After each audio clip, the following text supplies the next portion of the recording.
The iPhone X is by far the most polarizing iPhone to date. It's the most innovative iPhone ever, with hardware pushing to new levels that even some Android phones haven't gotten to, but also probably more compromises than any other iPhone. And for the first time ever, software is the most inconsistent part of the experience. Hey everybody, I'm Harris. This is my iPhone X review after a month of usage.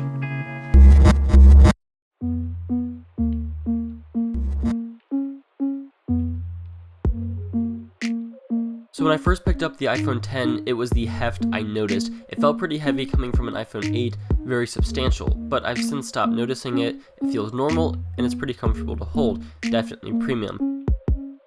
It is funny though, when I pick up my mom's iPhone 6, that legitimately feels like a plastic toy now. I like the glass back of the phone, paying homage to the iPhone 4, but I don't particularly love the look of the stainless steel, especially on this silver phone. I think it looks a little cheap and wouldn't mind the aluminum from the iPhone 8 and 8 Plus. The camera hump on the back stands out almost as much as the notch on the front of the phone. It's vertical now and it has a microphone that for 2 weeks I constantly thought was a speck of dust, and it kind of drove me crazy. I've now learned. Buttons are easy to press as always, and the mute toggle is there and super convenient as always, but now the power button is the biggest it's ever been on an iPhone, because now for the first time ever it serves more than just the purpose of power. In fact, it has 4 purposes. Press it once, power. Press it twice, Apple Pay. Press it thrice, assistive touch. Hold it, Siri.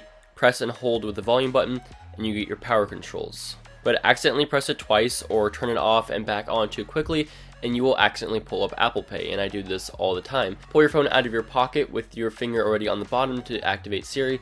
Well, now you have to shimmy it up to the power button to activate Siri. These aren't big deals, but they are minor compromises for the sake of getting rid of the home button on the iPhone X. You most likely will have accidental screenshots and accidental Apple Pay activations when using this phone, and that's just because a lot of functions are now built into that power button.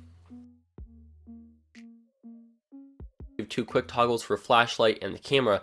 The camera is the same as if you were to swipe, so it's completely redundant and doesn't make a whole lot of sense. And both of them you have to force touch, which is not super practical and not very fast either. I wish you could customize this, and I don't know why Apple included 2 of the camera buttons. They just don't work very well. And of course you unlock your phone with Face ID. It works really well. Like, there's almost no problems with it unless you're too close, you're too far away, your face is obstructed by maybe a really big hat or a scarf or something like that, or if it's super sunny out, sometimes it won't work. I turned off require attention to unlock, that way it works with my sunglasses, but therefore also if my friend grabs my phone and kind of just hold it up to the side, he or she will be able to unlock my phone. It's not a huge deal if you keep your eye on your phone, as in keep it to yourself, but it is possible to unlock other people's phones. It's not super fast, and I think that's the biggest upgrade for the next version, is just to make it quicker, but it's very responsive, it works very well, and even in the dark it works. So Apple, although I was a little bit cynical about this, it does work even if I do miss the fingerprint sensor. Now, one minor annoyance I have is that on the iPhone 8, for example, if I'm logging into Amazon and it wants my passcode, it will autofill that automatically. However, on the iPhone X, if I do that very same action, it's going to require me to scan my face to autofill that password. I don't know why. Now, the problem is I usually have my phone too close to my face when I am using it in that situation. It scans it, doesn't work, I have to back out and do it again. It's a minor annoyance on the iPhone X, and Apple, I don't know why you're doing that, but that's just an example of, again, something weird with the iPhone X. And then there's iOS 11, the best version of iOS ever, with customization options for Control Center. iMessage is great as always and more practical and involved than ever. There's the new Animojis, which although I've only used it a couple of times, they're pretty cool and they can be kind of fun. The swipe gestures between apps is honestly an awesome feature. It's very intuitive and it works very well. And overall, it is just the greatest version of iOS to ever exist. Whoa. What? Be honest with them. I am. It's the newest version of iOS. But it drives you crazy. Yeah, you're right. So you have to shimmy your hand to get to Control Center. You have to shimmy your hand to get to Notification Center. If you don't swipe perfectly in the right spot, you'll pull up the wrong thing. If you're trying to get to weather, I accidentally open up notifications all the time. You can't see VPN or Do Not Disturb from the menu bar, which is something that I check for all the time. It makes a big difference. You can't customize that. You can't add VPN to the Control Center options. A lot of apps still don't support iOS 11. Notifications are terrible and cumbersome and large, and they do not do a good job of managing them. Multitasking still isn't very intuitive, and for someone who isn't even tech savvy, I can't imagine what it would be like to try to understand what that does. When people pick up this phone for the first time, they say, "This looks like an Android. I don't know how to swipe up. I don't like this," etc. I think this is the most discontinuous version of iOS to ever exist. Different elements don't match each other. The animations to get to Notification Center and Control Center are different. Everything about this OS feels a little bit out of sync with past devices. Notification Center and Control Center are different on the iPad than it is the iPhone. Going to the home screen is obviously different on this than other devices.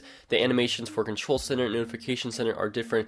Everything is too bubbly and big, and I think Apple is really sacrificing the screen real estate by the animations, by the effects, by the UI on the iPhone 10. I think this is one of Apple's least polished versions of iOS ever. It's still probably the best version ever because it does have the most features, but I think Apple needs to do a lot to improve iOS 11, especially on the iPhone 10. Now the screen is great. It's big, and that's the biggest selling point of this phone. You get 5.8 inches, and while you're not going to get the same screen real estate as the iPhone 8 Plus, because it's a lot wider, you get a lot of screen here, which is awesome. It's high resolution and bright and does a great job of viewing it anywhere that you are, and I have no issues with the screen. There's tap to wake, which I love, and I want that on my iPad and every device I have. Super easy to use, and everything about the screen is really solid. I don't really have any complaints. The speakers are stereo and really good, and I think they do it a lot better than a lot of other flagships on the market. There's wireless charging, and although it's not fast, it's great to have.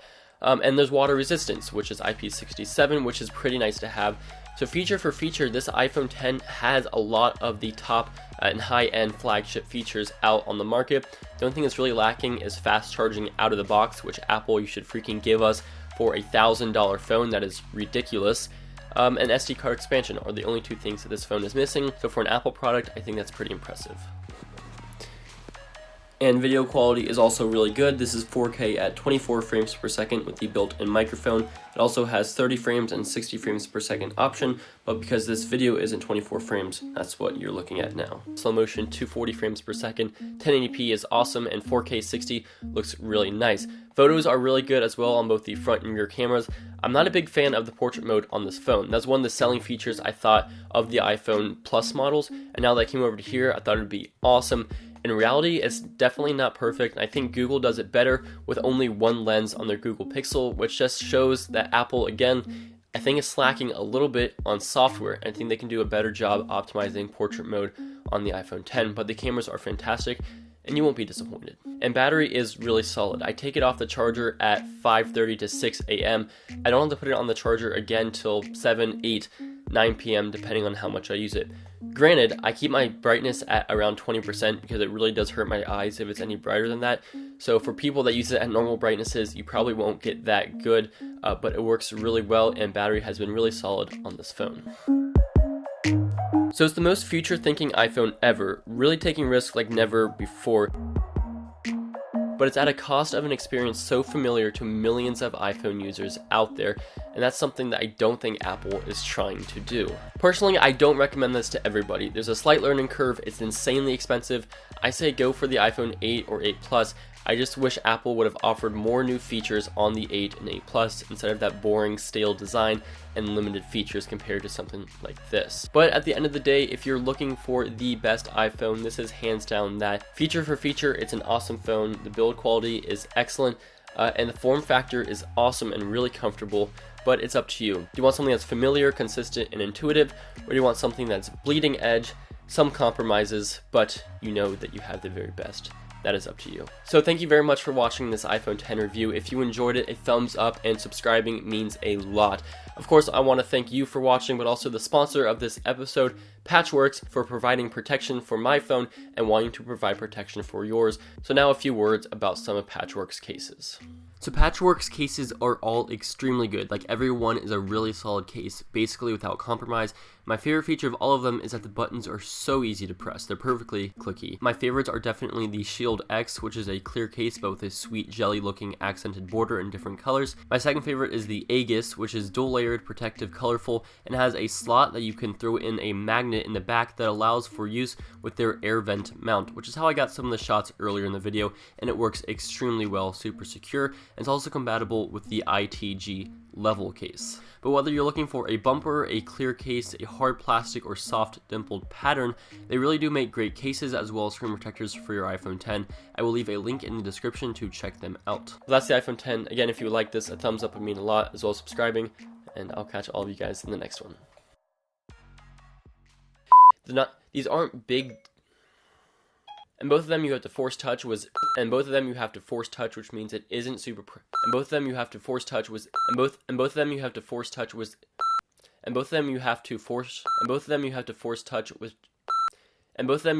touch, which is not super practical and not very fast either. And look, oh, hey, oh man, it didn't work. Oh my gosh, you were working before. Ha! Dang it, but I was distracted by the driving. I'm honestly frustrated.